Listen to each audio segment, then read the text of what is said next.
Speaking at a press conference with Polish Prime Minister Donald Tusk, Biden said Russia has responded to Ukraine's wish for a democratic future with a brazen military incursion designed to ratchet up ethnic tensions.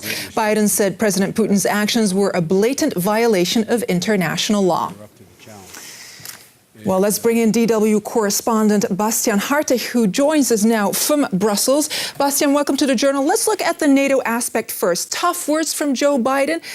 Will it be backed up with actual enforcements?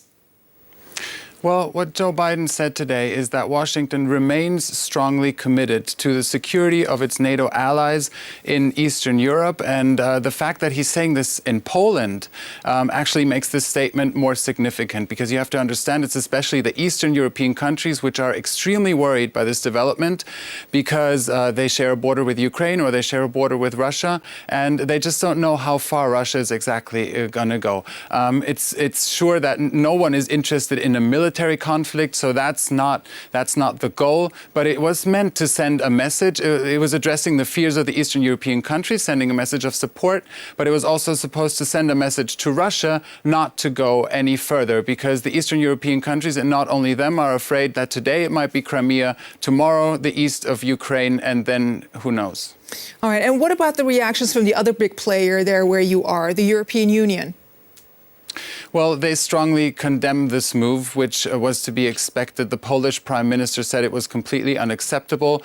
The British Foreign Minister said that Britain was going to suspend any military cooperation with Russia, and France has also strongly condemned this move by Russia. And if you talk to EU diplomats here, they're a bit at a loss, because the EU foreign ministers came together here in Brussels yesterday, and they thought that the fact that they stand united and that they impose sanctions as one with one voice, that would sort of send a signal to Russia and that it might be heard. But obviously that was not the case. And EU diplomats off the records are saying here it's going all in the wrong direction. Now later this week on Thursday and Friday, the EU heads of state and government will come together here in Brussels, and then they will probably be debating a third step in their sanctions scheme, which would then include economic sanctions,